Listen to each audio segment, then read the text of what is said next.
Yep, it's Errol. It's your turn now, Mr. Abdullic. You're in Sarajevo, right? Do you hear me? Yes, I can hear you. Thank you very much for joining by telephone. Thank you. Thank you, Mr. Secretary General Dobar from Sarajevo. Okay. I have to ask you this. Did you originally plan to travel to Bosnia and Srebrenica within this trip this time, or you did alter your itinerary for some reasons? And also, please, do you think that your visit to Srebrenica, obviously bearing in mind the UN report on Srebrenica from 1999, and your appointment of one Bosnian high official as the head of the UN Economic Commission for Europe, you and UN did do enough for Bosnia and Herzegovina in order this country to become a sort of normal state, to get rid of nepotism and so on and so forth? First of all, Bosnia and Herzegovina was on my list from the beginning, and I plan to visit Srebrenica. I know that people in the region over this Srebrenica genocide has suffered, and still I believe I'm afraid to say that this will really haunt all this international community and the people of there. To be frank, international community and particularly United Nations were not able to give help to those people in time of need. That will be forged forever on the conscience of the United Nations and of the world. That's why I'm going there. We should never allow these things, tragic things, from happening again. United Nations is committed to work hard and harder not to repeat that kind of tragic things from happening. That is why international community leaders in 2005 resolved that there should be a principle of responsibility to protect. He didn't like your answer.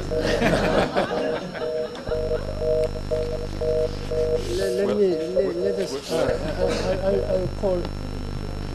Why don't you call? I think Elena will. Elena, why don't you give it?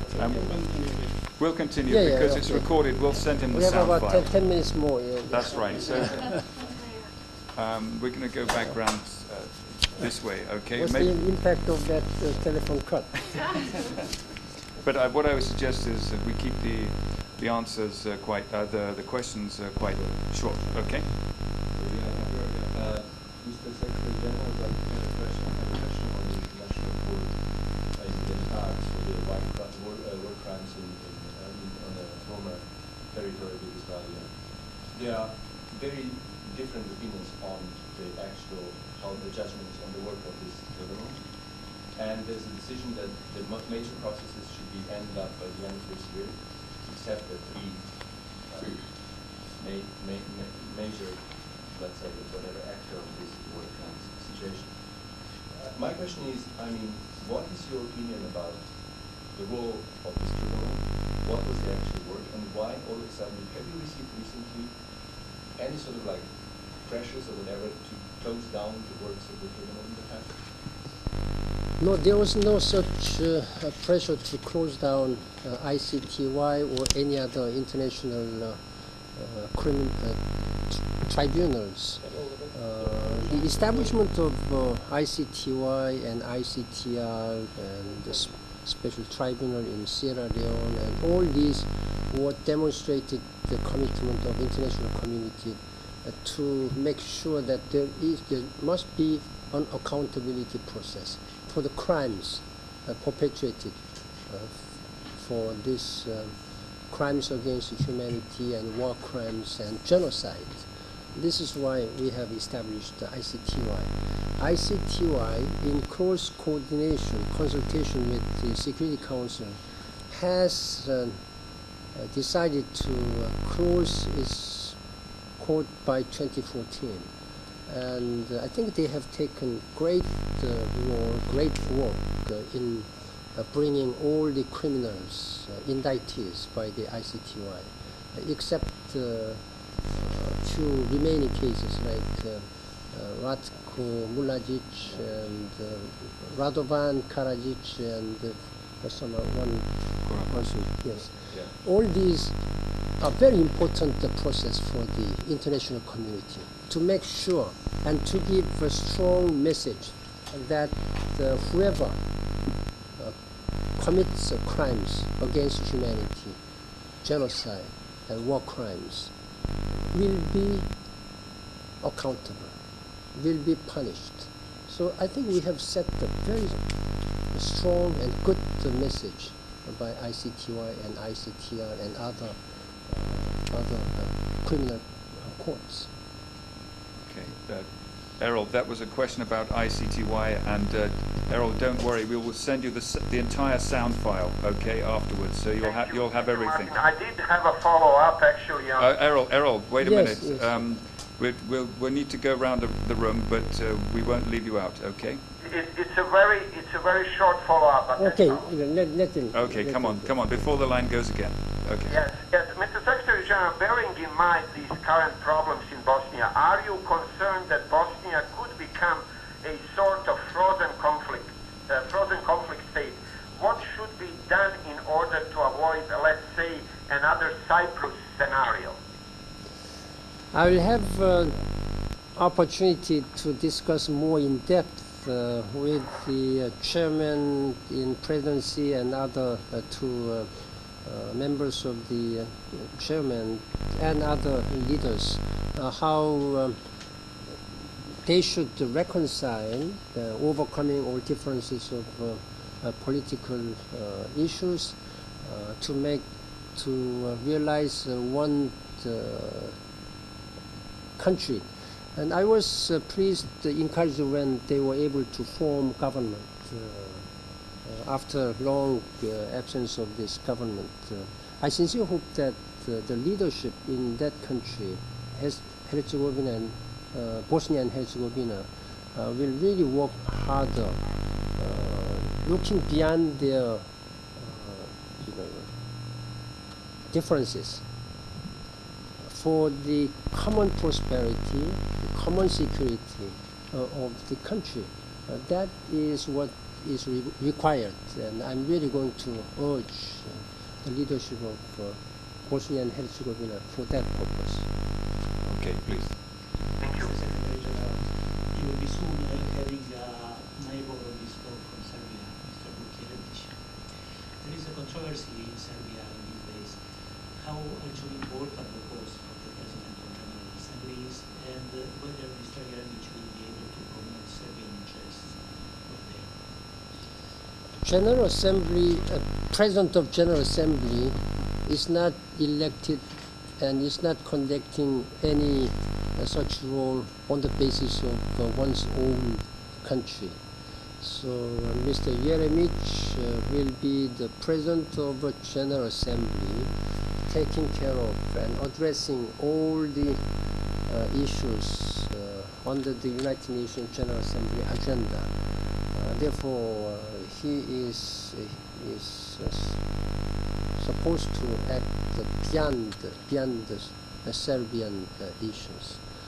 Of course, Serbian people should be proud of having produced such a distinguished person as a head of this organization of the General Assembly. I have been working very closely with Mr. Jeremic in his capacity as a foreign minister of Serbia. I think he's one of the foreign ministers whom I have been meeting most number of times. That I told him that much our relationship is very cordial and based on mutual respect. And I'm looking forward to working very closely with him in the future, starting from September this year, in his new capacity as President of General Assembly.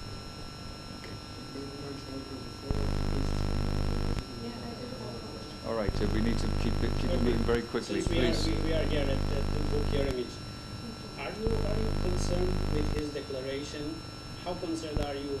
He said another day that Kosovo can get to UN only over his dead body. As President of the General Assembly to make that kind of statement. I don't think he has made that statement as President-elect of General Assembly. He must have made in his capacity as Serbian government officials. Whatever he might have said,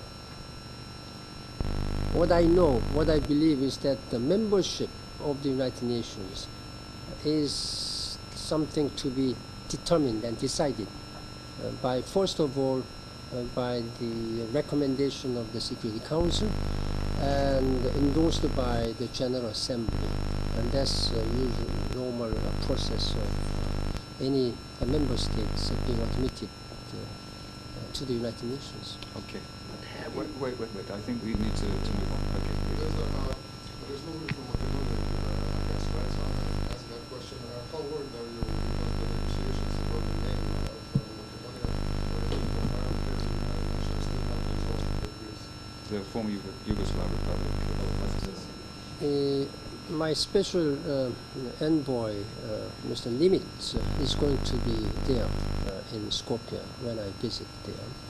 And this will provide me a very good opportunity to discuss this matter with the President Ivanov and Prime Minister Gruevski.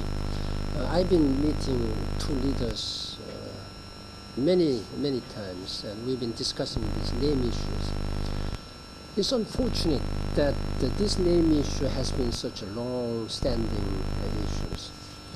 I've been really urging the leaders of Greece and former Yugoslav Republic of Macedonia to settle this issue as soon as possible for their common